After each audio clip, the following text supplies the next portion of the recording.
Should they stay or should they go? Buffalo Bills free agent edition. Along with the Sabres' recent collapse after the All-Star break. All of this and more on this edition of the Buffalonian Podcast. All right, let's go.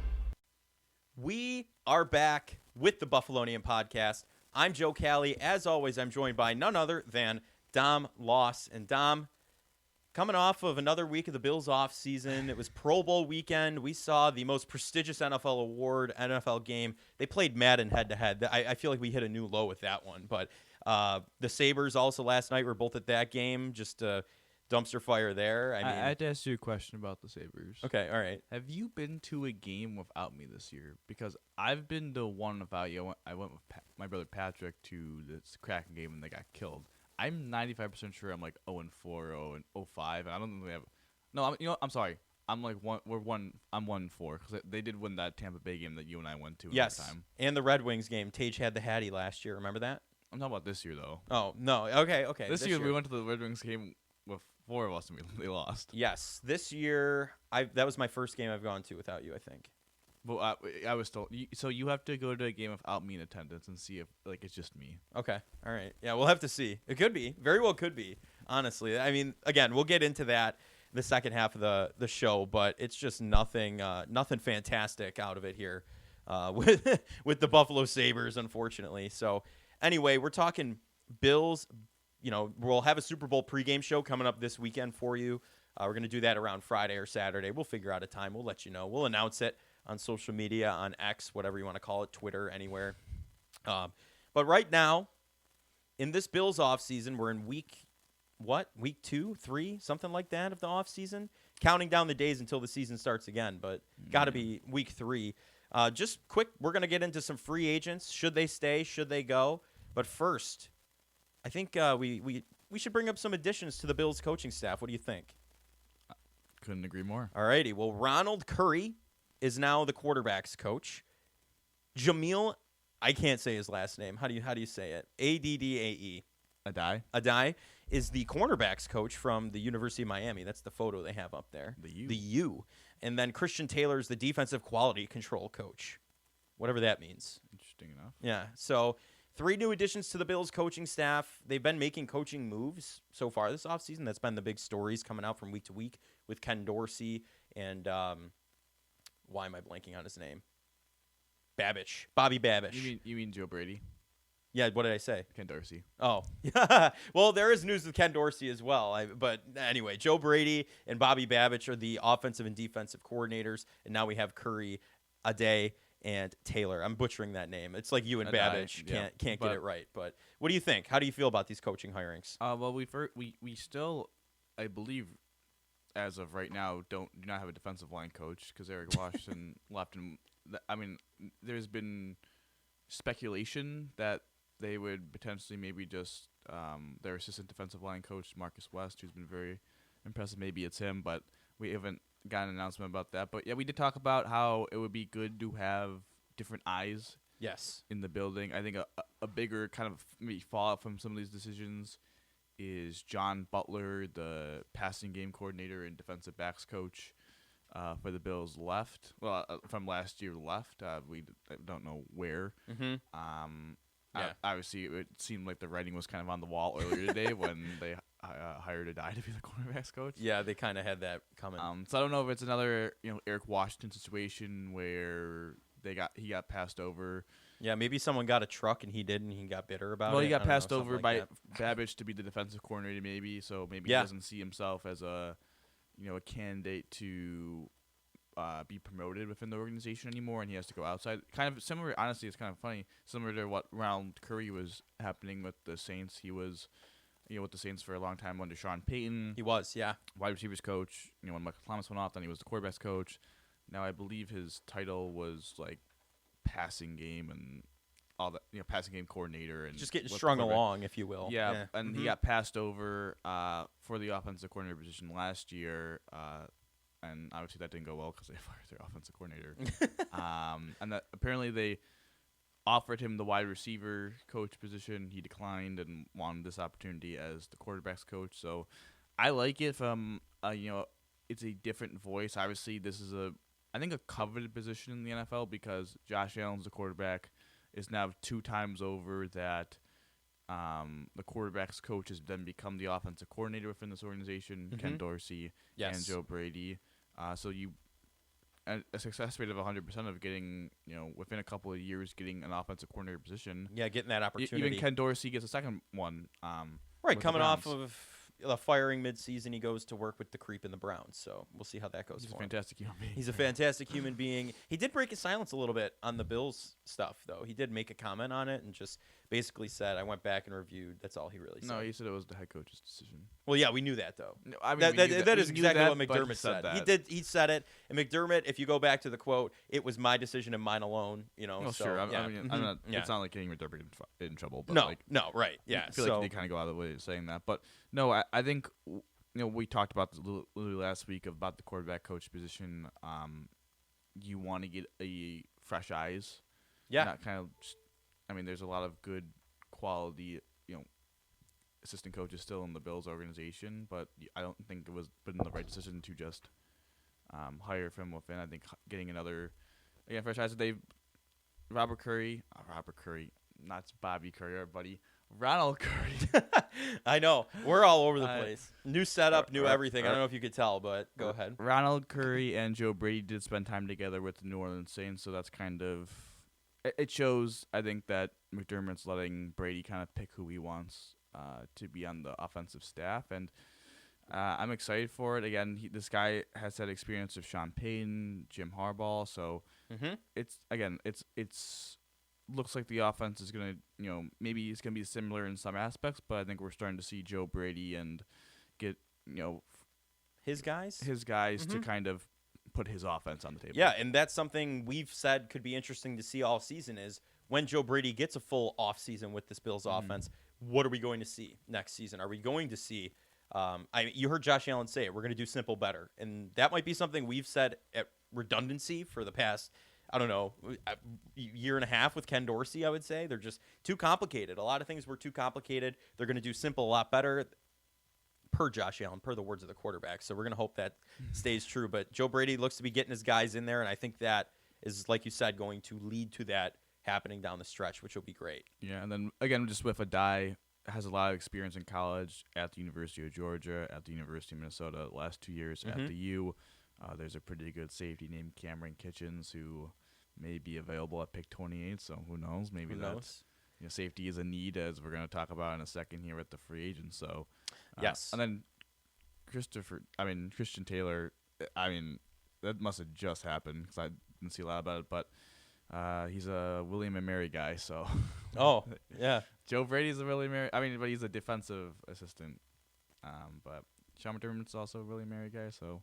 Yeah, listen. Adding to the tree of William and Mary, it's like McDermott's now separated himself so much from the Panthers, from his time with the Panthers, now being 7-8 years, that he just has to go all the way back now to William because the Bills staff was almost Panthers 2.0 at one point with how many how much staff was from there, and before we get into the free agents, Leslie Frazier got hired as the defensive assistant in Seattle. Oh, look at that! I didn't know that actually. Mike McDonald. Donald. Wow. You have Mike McDaniel on the mind. Yeah, I know. Mm-hmm. I know. Yeah. It's bad name day for me, but he went from the defensive coordinator from Baltimore to the head coach of Seattle, and there we go. I do have one question, completely unrelated Bills related. Okay. Kind of shooting off the cuff here. Yeah, on the top of your head, what's up? Ben Johnson decides to say no to the Commanders. Just doesn't want to be a head coach. Do you think that was a good move or a bad move? I think that was a bad move. I don't know. I feel like it could be considered either or. Like the Commanders aren't really showing they're going a lot of places. Bieniemy's not coming back as their offensive coordinator. For me, that's a big red flag. What's going on there? All that stuff. But I think it could have been a mistake on his end. Why? What do you think? No, I think there's been like really a lot of talk about it. I think Washington on the Athletic like had like a hit piece on him. Yeah. About how he like screwed them over. Yeah. I mean, I kind of respect that. I mean, if you're in a stable situation, obviously he's in a good situation, calling plays for those skills position players, and obviously he's very good at his job because he's very coveted. I'm not. I would have expected if it was Washington under the Snyder ownership group, but now with Josh Harris, I don't know. New ownership, you'd think new ownership means they'd like to spend money. The number 2 picks, so you kind of in a way get your pick at quarterback. Yeah. I don't know. I think that I think if I was I guess listen, if you're comfortable being a coordinator, sure. I don't know what I guess he's betting on not only himself, but he's betting on the coaching market that there'll be more better jobs. Yeah. With maybe Dallas coming available, with McCarthy maybe on the last he is on the last year of his contract. Heck, maybe he thinks the Bills are going to come available. But, maybe. You never know. I don't know. I think especially Washington, you kind of would have expected to kind of be in like a rebuild, so you would have had time to build your team. Like, Yeah, you wouldn't have been under the microscope so quick. You would have kind of. Lovie Smith got fired after one season of Houston because that was an awful situation. Like, I think he would have had time, and I think he would have. But listen, some people just aren't ready to be head coaches, and he probably got a significant raise from Detroit. I know it's completely off topic, but I just found that to be a little. You think you want to. There's only 32 of those jobs in the entire world. Do you think when you're coveted for one, you would?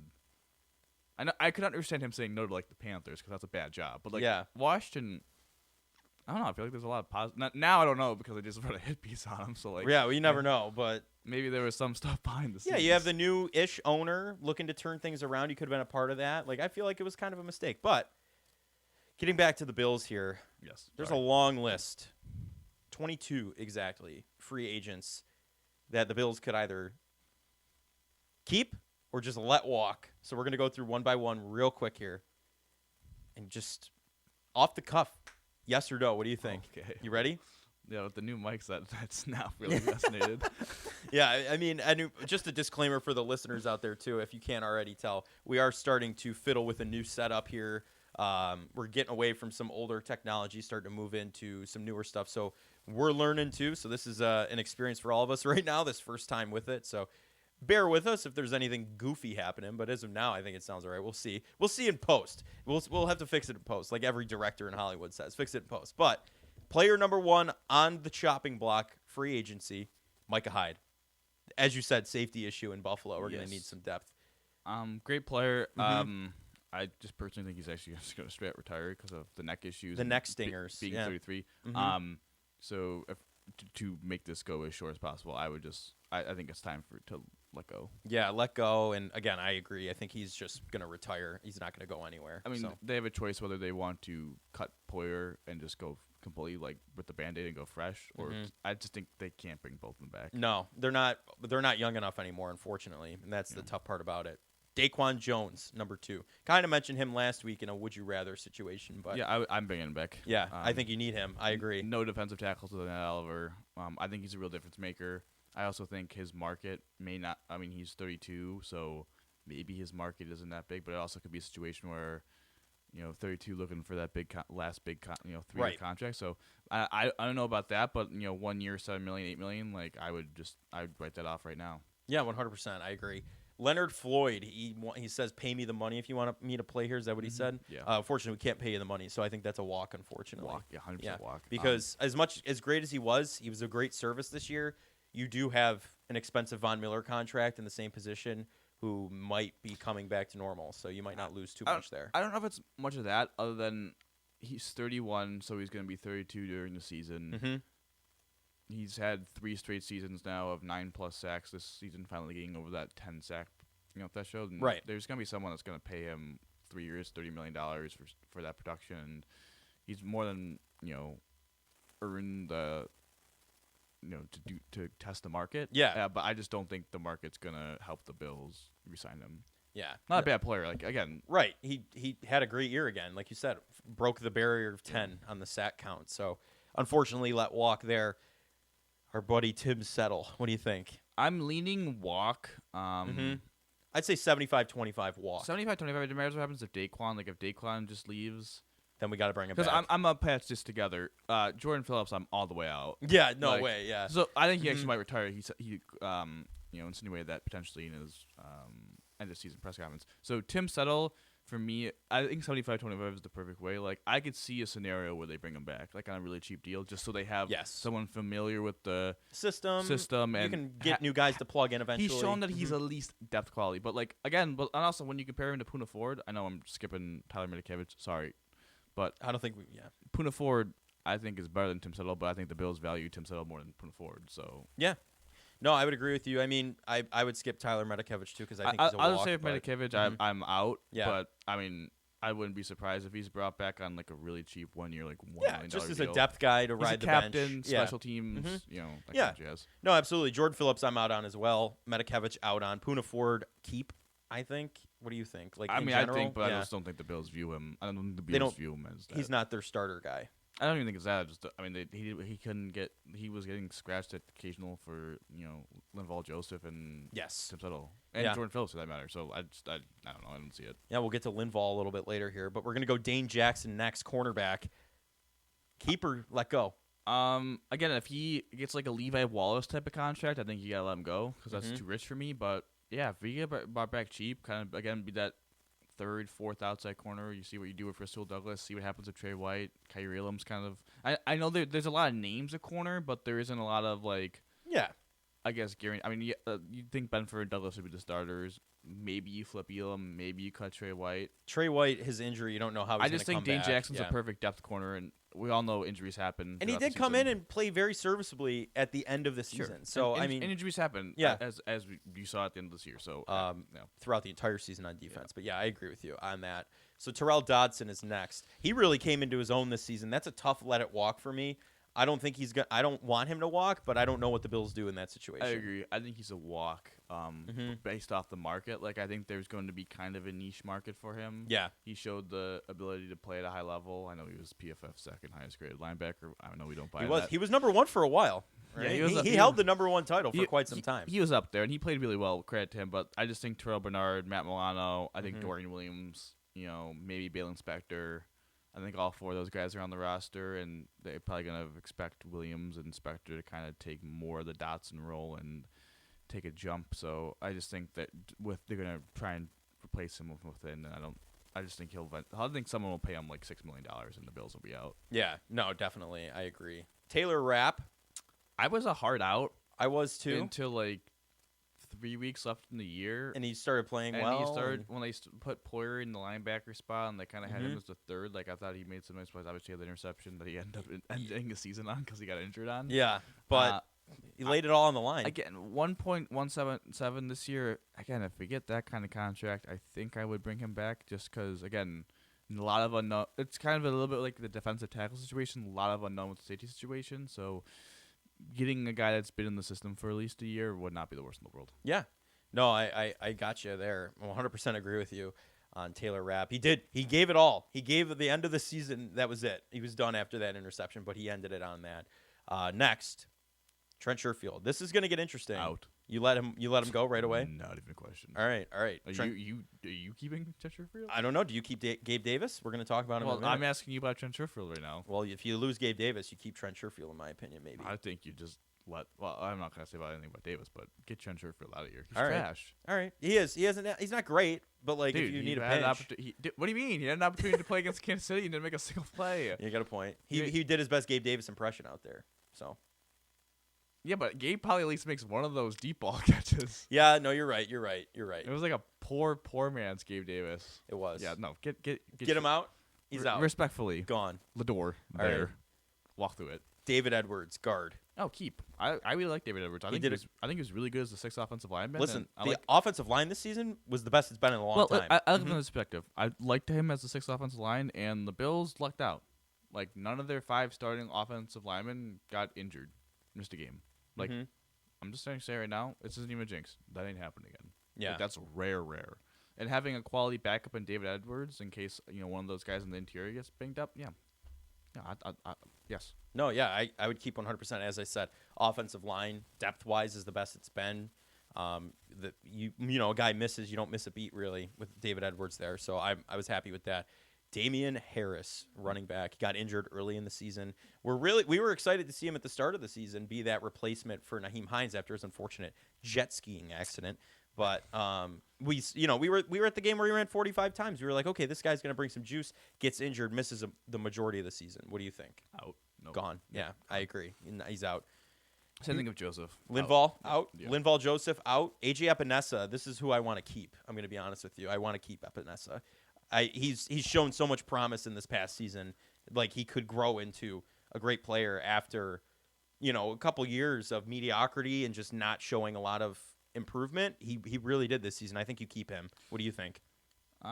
It's gonna come down to his market, to be honest. I think he's too expensive now with the season he had. I think I would be in the 3-year, 15, 6, $5 to $6 mil per year, kind of. But it gets 7 to 8, I'm kind of out. Yeah. He was really good, but he didn't stay healthy. Unfortunately, I know that was kind of a freak injury, but it was. Yeah. At the end of the day, he didn't, and so I don't know how comfortable I feel of the Bills kind of gambling on 12-game sample size and paying a guy $8 million. So yeah, I lean towards out just based on if we think what the market's going to be. I just think that's a tough sell. But going to Shaq Lawson, I'm out on him too. Yeah. I just think they just need a restart. You kind of got to rebuild, the defense. I'm just going to say this right now. They're going to spend significant assets on the defensive line. They need to. They're losing. Look at how they played in the playoffs. Well, that was garbage against Kansas City. They are losing 60% of their snaps that people play in the. Well, I shouldn't say they're losing. People that are going to free agency they're 60%. So yeah, But I think Shaq and Jordan Phillips. Thank you for coming back, but I think you can improve those spots. Kingsley Jonathan, I think, could step into that role. Oh yeah, no, absolutely. Latavius Murray. Yeah, I'm out. Out. Really good first half. Really poor second half of the season. Mediocre to poor second half. I just, again, sorry. I know. I don't. Well, Ty Johnson took a spot. Yeah, just talking about Ty Johnson. I'd say keep Ty Johnson. Let Tave walk. Keep Ty Johnson. I'm on board with that. I'm keep Cam Lewis. I like him as kind of that nickel and a safety and special teamer. I just think he has a solid role. I think he's solid. Do you keep Kyle Allen as a backup quarterback, or do you let him walk and get another one?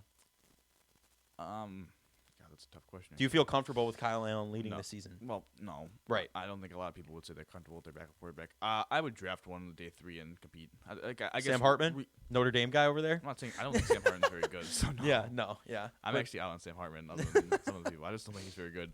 I don't think. It's just is.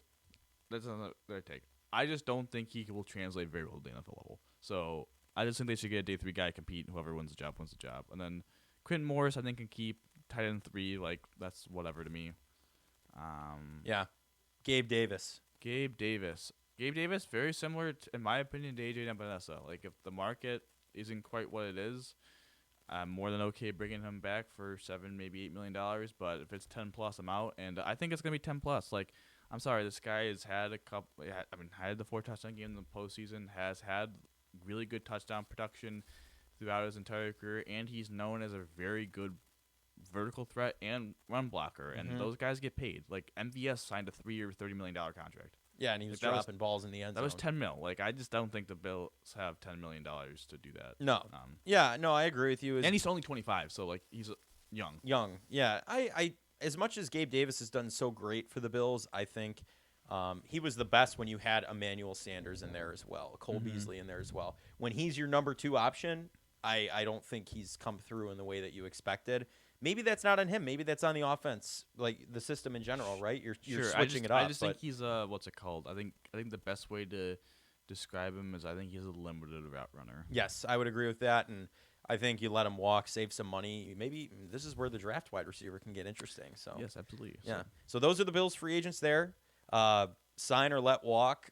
A lot of them were let walk, so save some money. Next pod, we'll probably discuss who should they maybe cut, who should they maybe... Yeah, I don't know. someone who's not a free agent necessarily, what's going to go on with them. So the bubble of the roster. Because the Bills are in cap hell. That is what they are in. So these conversations need to be had.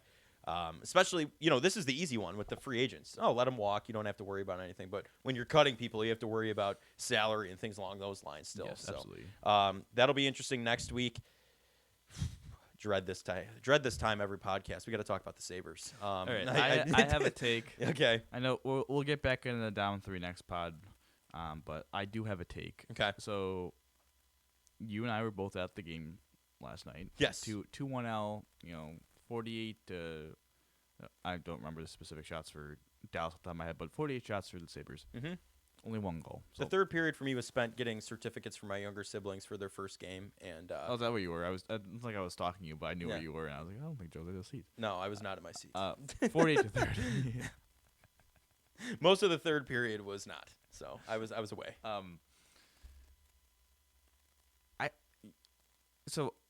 already made the take that I think sarcastically cheering is significantly funnier than doing. Yeah, right. Yes. The producer's dying right now. I'm ready for this. What's going on? Can't stand. It pisses me off. I'm sorry for my language. When people just scream, "Shoot the puck."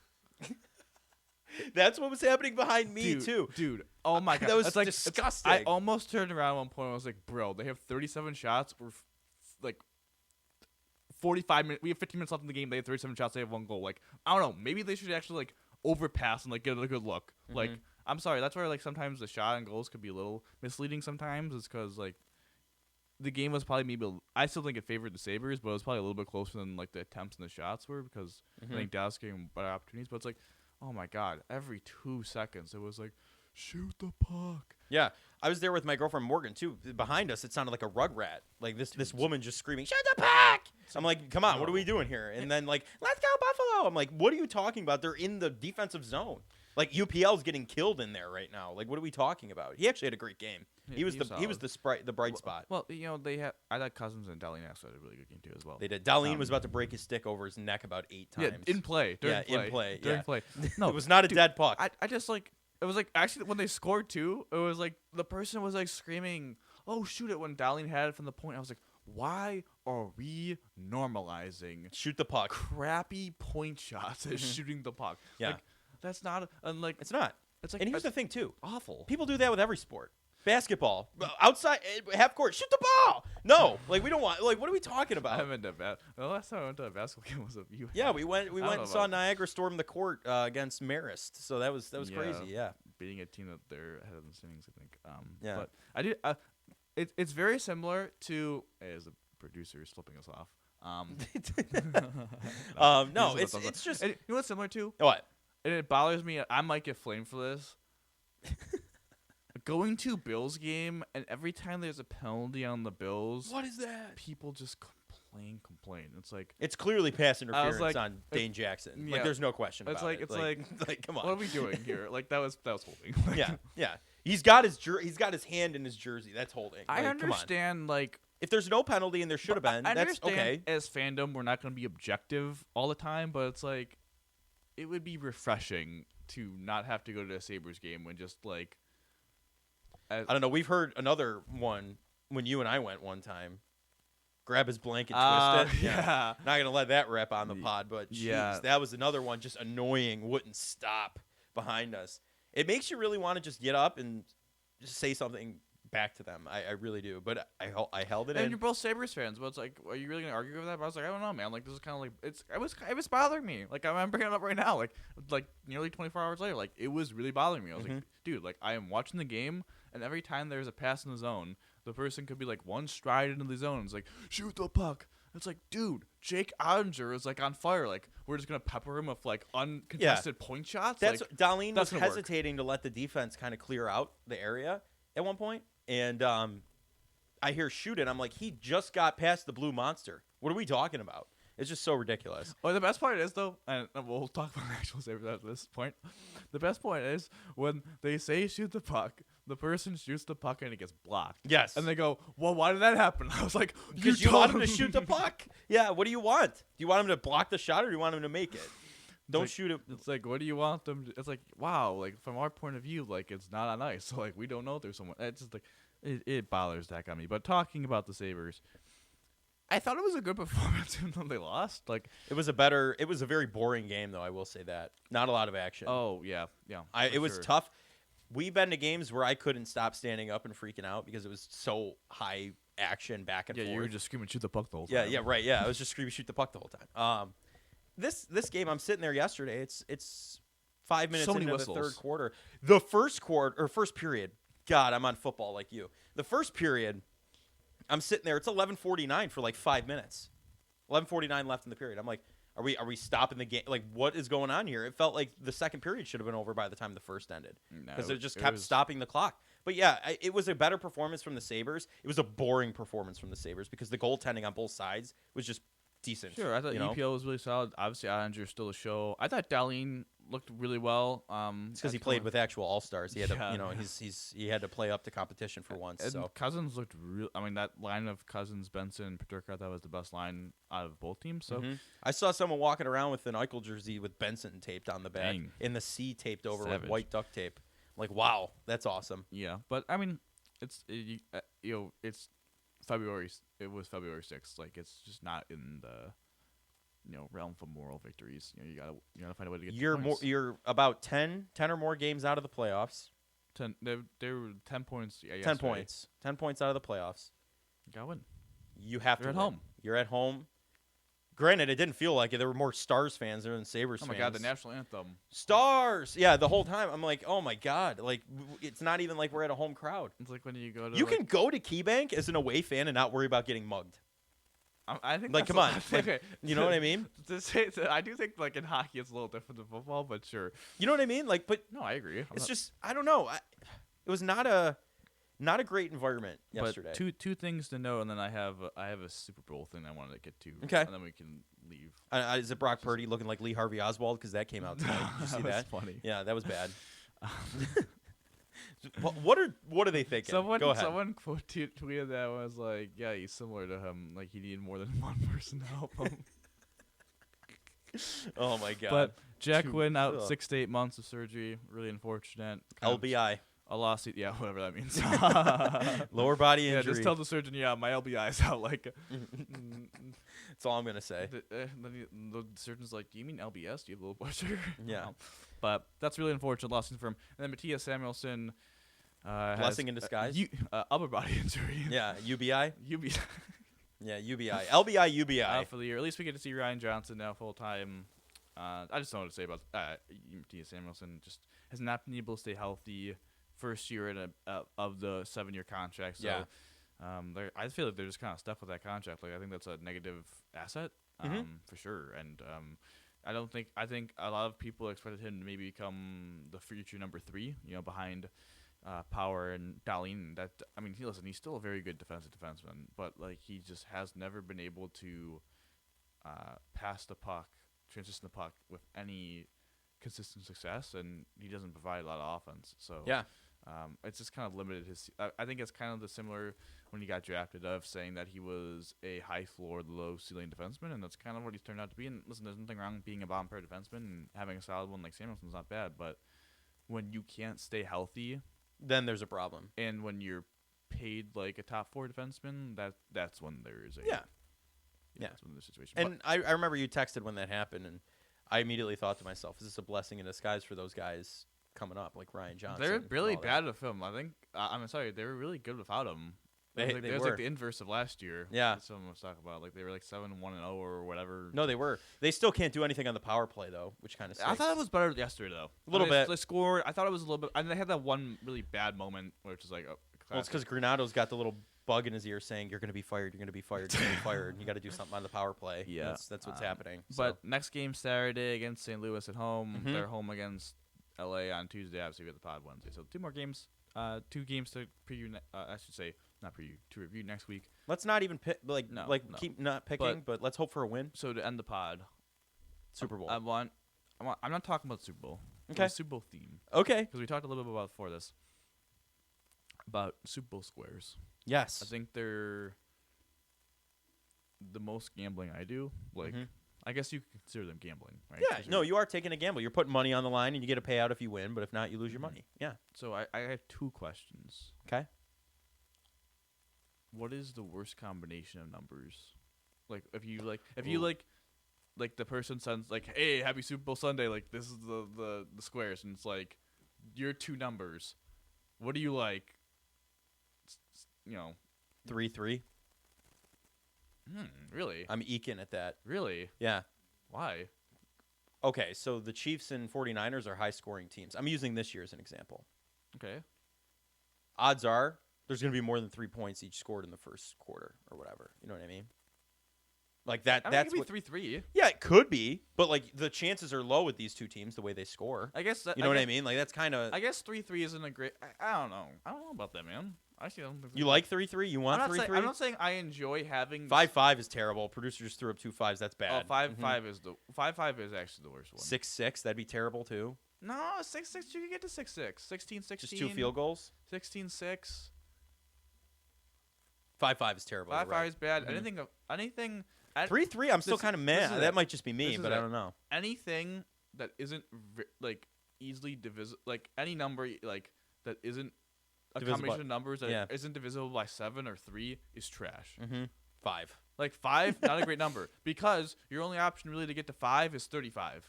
But if it's 35-35, that's a high scoring game. Yeah. Again, there's not a lot of options. Like 9, not a great number because either you get 3 field goals, maybe you get lucky with a PD. But if you just say it's 7 and 3 points the whole time, like that's a trash number. Like that's trash. 2 is bad. 2 is a terrible number because You need safety. 2 is bad. 12 isn't good because that's 4 field goals. I know you can make it, but like 22 isn't good. 32 ain't good.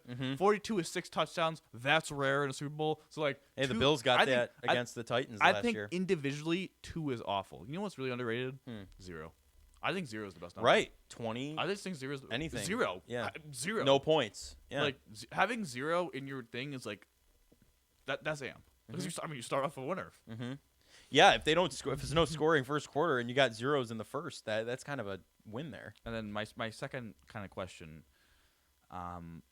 what is your optimum breakdown of the pot? Like some people like it first, second, third are all like I'm just paraphrasing numbers here, but all 3 are 100 and then the fourth quarter is 200.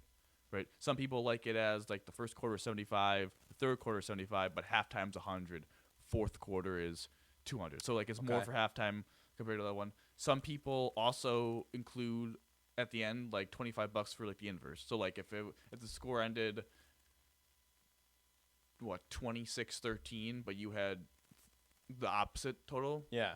you get $25 at the end. Like you get I inverse. like that. That I do like. But what is your optimum breakdown? I kind of like it where it all culminates in the fourth quarter.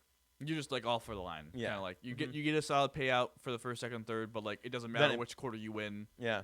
But like fourth quarter is like you gotta win this. Yeah. Yeah. That's kind of where I'm at. That's how I've always done it, I guess. You know, I've never really tried any other way. I like the other way too because like I just think halftime means a little bit more. Like I mean, halftime, your 30-minute halftime show. Like I think it means a little bit more than the first and third quarter. Yeah. See, the first quarter. The reason why the first quarter should always be like the lowest is because the first. I mean, obviously it's only 50 minutes in the game, but it's so if you get a bad number, like it's so clunky to get like that. Like if you get like a 5, like as we just said, like there's no way in the first quarter there's gonna be somehow unless there's a safety and a field goal. Like there's no way you're gonna get like 5, like any. You know what I mean, like that's just a bad number. No, you're absolutely right. I agree. I'll have to try it the other way. My family though at halftime, our big thing we do a Texas Hold'em tournament. So like we got the 10 of us. That's more what we're focused on at halftime. Because then we etch names into trophies and stuff. So you gamble and then you really gamble. Yeah, and then we give the fantasy trophy away, all that. That's kind of the Super Bowl squares take a second heat at halftime. So that's why just normal until the fourth quarter works with me. Yeah. You know, I like that. But then what's your optimum? You said $5 would be your optimum price, right? 5 for 1, 2 for 10, like that kind of stuff. Well, I mean, You know it's what the same thing. Yeah, it's the same I thing. mean, Yeah. you just would be putting $10 in. Yeah. I think 10. I think the max is like 10 a square. Like 10 a square would be like my max. Depends on how big the pot is for 10 a square. Like if there's a lot of people doing it in the I mean, pots. if it's 10 a square, you would think that they would fill up all.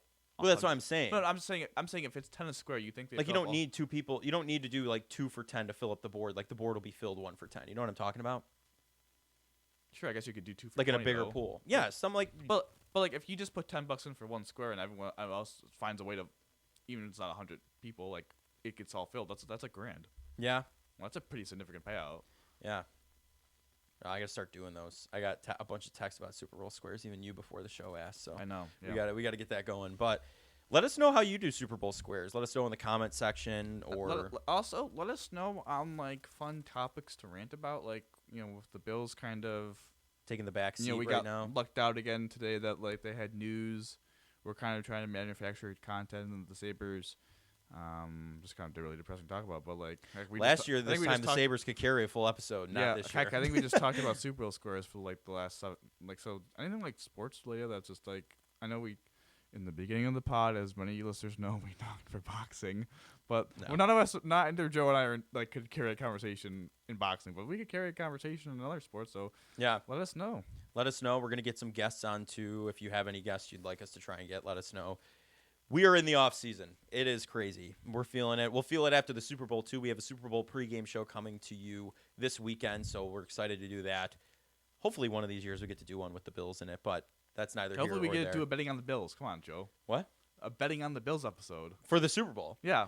Like, that would be great to carry a betting on the Bills the entire season instead of stopping at one point. Stopping after the division. Yeah, so we'll see if that happens in years to come. We'll have to wait and see. But you can hear everything right here on the Buffalonian podcast today. We're just trying out the new equipment. Hope you liked it. We're going to keep it going, keep upgrading, keep going. And, we hope you stick around for the off season because as we all know, it can be tough around here with the depressing Sabres. But anyway, that's going to do it for this edition of the Buffalonian podcast. I'm Joe Cali. As always, I'm joined by Dom Loss. Thank you to our producer, Mooch, for everything you do behind the scenes. Dom, how do you always end these, buddy? Go Bills, baby. Go Bills. Catch you before Super Bowl Sunday.